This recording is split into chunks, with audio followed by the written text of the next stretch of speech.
In this video, I am going to teach you how to export your Bluebeam measurements into an Excel file.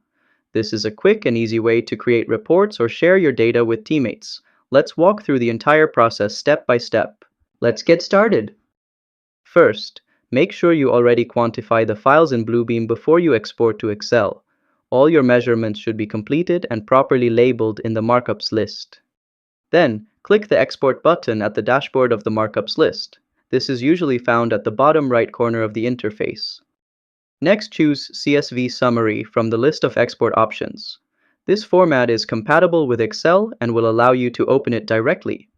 Now, edit the settings you want to include in the export, like selecting the specific page range, visible columns, or types of markups. You can customize the data to match your reporting needs. Once you're okay with everything, just click OK.